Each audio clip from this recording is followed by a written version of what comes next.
Dear students, after studying this module, you shall be able to know about object relations theory, learn about the core concept of Klein's theory, identify the distinction between Klein's and Freud's concept of audible complex, and also learn about the core concept of Mahler's theory. Object relation theory grew out of Freud's instinct theory, but both differ in certain aspects. Freud's instinct theory is a paternalistic theory and focuses on biological drives, whereas object relation theory places importance on interpersonal relationships and human relatedness. Also, object relation theory lay emphasis on the relationship with mother as the core of development. Object relation as a concept was proposed by Melaine Klein, which was further expanded by later like Margaret Muller, Heinz Kohut, John Bowlby, Mary Ainsworth. In this chapter, we are going to focus on Melaine Klein and Margaret Muller's work. Melaine Klein was born on March 30 in Vienna, Austria, and was youngest of the four children. His father was a physician and mother had a plants and reptile shop. Klein's relationship with her father was not very warm and she believed that the father favored the eldest sister. She had a loving relationship with the mother, but at the same time used to feel a little discomfort being with her. Klein lost her elder sister Sidoine, whom she was really close to, when she was 4 years old, and this devastated her. Consequently, after Sidoine's death, Klein grew close to her brother Emmanuel, who was 5 years elder to him. At the age of 20, Klein lost her brother Emmanuel, and in order to deal with the unbearable grief, she, at the age of 21, married Arthur Klein, who was Emmanuel's friend. Klein wanted to be a physician but always believed that could not be one because she impulsively married Arthur at a young age.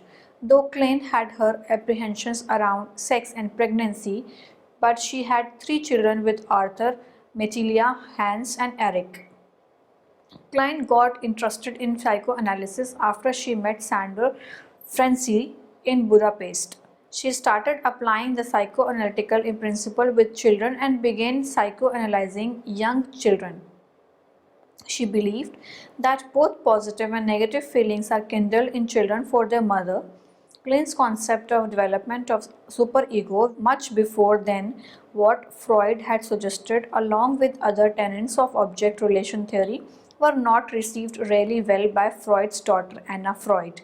Because of the varied approaches in psychoanalysis, the British Society in 1946 accepted 3 kinds of training procedure: Klein's, Anna Freud and eclectic approach.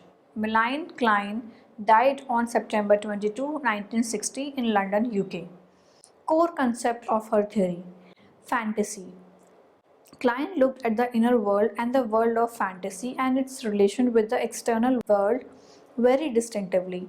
A child has an active fantasy life from the time he is born, where fantasy is the psychic representation of the unconscious instinct.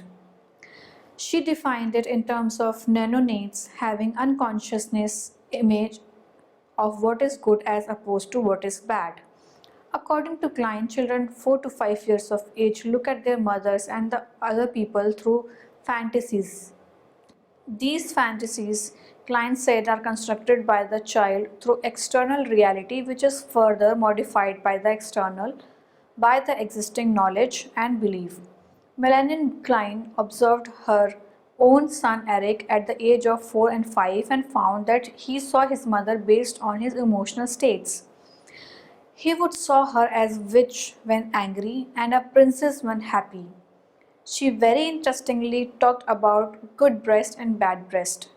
According to her, when an infant sleeps while sucking on his thumb, he is actually fantasizing about his mother's good breast instead of him, whereas kicking and crying when hungry means kicking the bad breast. On maturity, these unconscious fantasies about the breast continues exerting their influence on the psychic life of the child along with other fantasies that emerged later on. Reality and inherited predisposition play a vital role in shaping the later unconscious fantasies.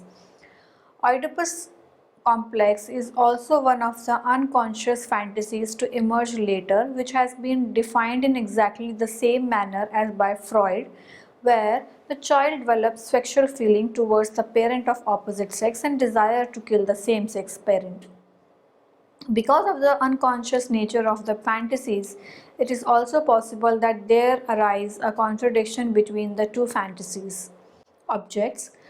Freud's impact on Klein's theory is evident through Klein's endorsement of the concept of instincts. Because instincts are innate drive, therefore they must be directed towards a drive object, like hunger as a drive has good breast as its object. Children relate to these objects in reality as well as in fantasy from early infancy.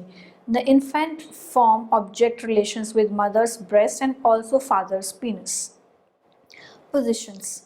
Though Klein believed that children move from oral to anal to genital preoccupations, but unlike Freud, she did not talk about the stages of development because according to her, the concept of well-defined and well-ordered stages was a bit limiting, and therefore Klein proposed the concept of positions and said that the child does not stay in one position always and constantly keep moving between these positions. She described two positions, paranoid schizoid position and depressive position. According to her, these positions help the child deal with anxiety whenever the child is faced with a conflict. Psychic defense mechanism.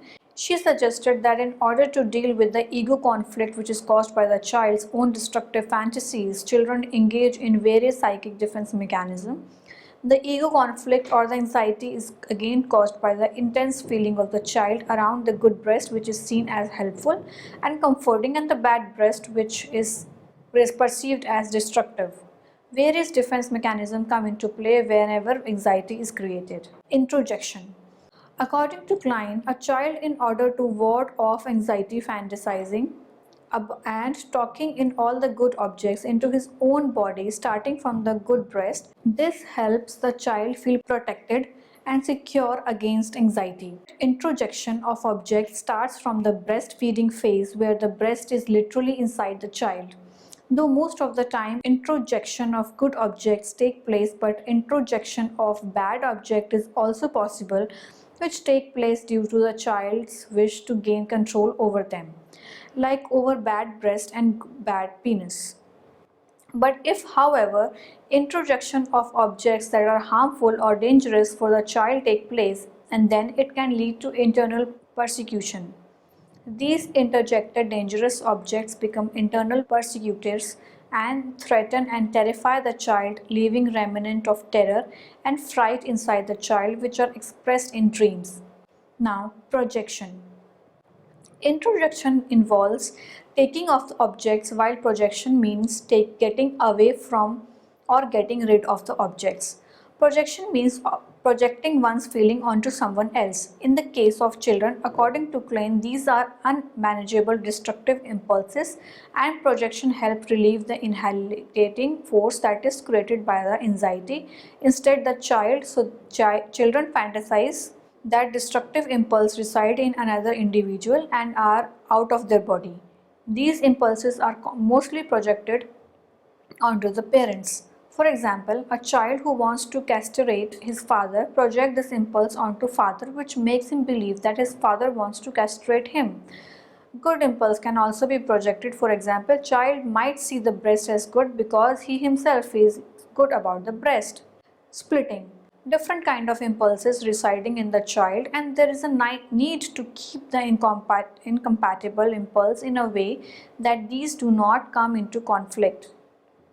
In order to save this conflict, which can create anxiety in the child keeps this impulse apart through splitting. There are objects which have good aspect and which have bad aspects, and not only objects, but the child has also good and bad opinion about himself, and thus splitting as a defense mechanism plays a role in keeping these contradictory impulses apart by splitting the ego. Splitting helps in presenting a clear picture of good and bad aspect of oneself, so a person is able to understand himself better. Splitting can have a positive as well as a negative impact on the child. If the ego is flexible to be split, then there occurs an acceptance in the child about his good and bad. But if the ego is too rigid and inflexible, then splitting might have a negative impact as the child is not able to accept the bad me and hence deals with the anxiety creating impulses through repression. Projective identification. This is a psychic defense mechanism which involves splitting, projecting, and then introjecting. The child first splits the unacceptable impulses, then projects it into another object before finally introjecting the object in a modified form. The introjection of the object leads the child to identify with the object. For example, the child would first split the unacceptable wishes of destroying the breast and then would project it onto the breast, which is seen as bad breast. Now finally introjecting the bad breast to feel a control over it. Internalization. Internalization.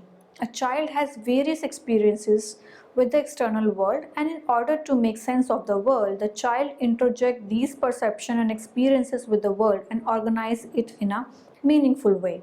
These psychological meaningful frameworks are internalizations.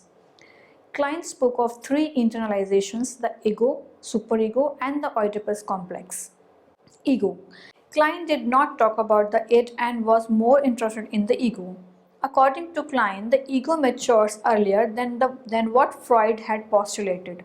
Freud accepted the presence of ego at birth but never talked about specific function of it till the child became 3 or 4 years of age. But Klein specifically talked about ego's ability to manage loving and destructive forces that the child encounters through the defense mechanism of splitting, introjection, and projection. According to Klein, the ego has enough strength to feel anxiety, form relations with object, and to use defense mechanism.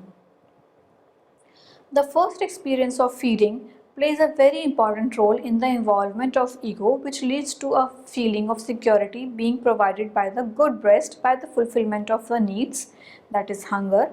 The ego from the very early stages is staunch enough to use defense mechanism and form relations with the objects. Because there exists a good breast for the infant, it's imperative that the bad breast, one which does not fulfill the need and does not provide, also exist. It is after the infant introjects both good and bad breast that the ego expands. Whatever the infant experiences is then directed to either the good or the bad breast, as these become the focal point from where the experiences start and where the experiences ultimately end. The relation with the object is the first relation that the infant forms and therefore becomes a standard for the ego. This first object relation provides a lens to the ego which helps the ego to develop in the holistic sense, the lens through which ego sees the interpersonal relation that the child would form in future. In a way, this first relation with the object formed in fantasy as well as reality lays the foundation for future relationship. But before the ego matures completely and become unified, it is necessary for the ego to split. Splitting of ego becomes indispensable for the ultimate integration. Splitting is important because infants continuously deal with opposing forces like good and bad breast, which lead to absolute disintegration of the ego.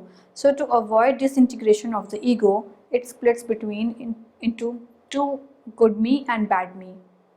Good me is the one who is provided with milk and hence love, affection, security, whereas bad me is the one who is not provided with love and hence no love, affection or security. This splitting of ego is vital for the infant to understand two aspects of self, good and bad.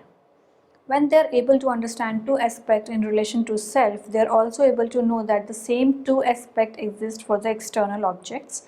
So as they mature, they are able to perceive the world in a realistic and holistic way, which leads to integration of the ego. Superego. Freud and Klein both talked about superego, but Klein's concept of superego is different from Freud's concept according to the Klein. The superego is not the result of resolution of Oedipus complex, and just like ego, superego also emerges early in life. Also, superego is punitive, harsh and hard. Unlike Freud, who said that superego produces inferiority feelings and guilt, which make an individual abide by the society morals, Klein saw superego as not producing guilt but fear or terror in young children.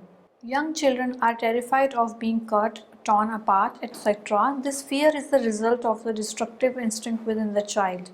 These destructive instincts create anxiety in the child, and in order to release this anxiety, the life instinct or the libido and the death instinct are mobilized against each other by the ego.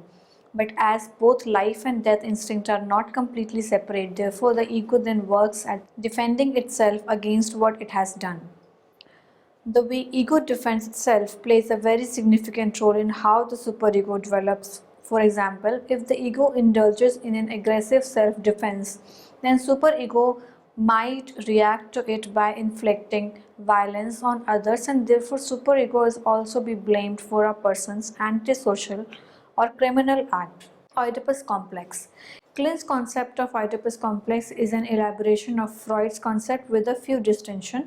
According to her, it begins earlier than suggested by Freud, and because it begins early, it overlaps with oral and anal stage and reaches its peak during the phallic stage, which Klein preferred calling genital stage because phallic is a male-centric word. Klein believes that a significant part of the Oedipus complex is children's fear of retaliation from their parent for their fantasy of amputating the parent's body. Klein asserted that during the Oedipal phase, children feel love for both the parents. In the initial phase, Oedipal complex helps the child form positive relations with the object that provide gratification, for example, breast for boys and penis for girls. Thus, for both the gender, Oedipus complex works the same way in the early phase. Core concept of Mahler's theory. Klein's position has been expanded and modified by many theorists, and one of the influential ones is Margaret Muller. Margaret Muller was born in Sopron, Hungary, and went to University of Vienna to pursue a medical degree in 1923. Mahler joined New York State Psychiatric Institute as a consultant to Children's Services in 1938 and later on worked as a professor of psychiatry at Albert Einstein College of Medicine from 1955 to 1974. Mahler was interested in understanding the process of psychological birth of individuals in the initial 3 years of life. In order to gain an insight into the same, she undertook a lot of observational studies. Her primary data of the same came from observation of interaction of both disturbed and normal children with their mothers. Through psychological birth, Mahler wanted to point out the process of accomplishing a sense of identity. When a child sees himself as an individual separate from the primary caregiver, in order to achieve individualization, a child has to go through 3 development stages and 4 substages. The first stage is called as normal autism. The stage starts from birth, goes until 3 or 4 weeks. Mahler categorized this stage by lack of tension and long hours of sleep. The infant in this stage is quite relaxed. The infant feels omnipotent, and in this phase, because every need of the infant is fulfilled without making much of an effort, also the infant is not aware of anyone else. The stage has been referred as objectless stage by Mahler because the infant tries to search for the mother's breast, but object relation has not yet been established. This view stood in contrast to Klein's view that an infant introjects the good breast in his ego. The second development stage is called as normal symbiosis, which starts in 4th and 5th week and goes on to till 4th and 5th month. According to Mahler, in this stage, infant behaves and functions as though he and his mother were an obedient system, a dual unity within one common boundary.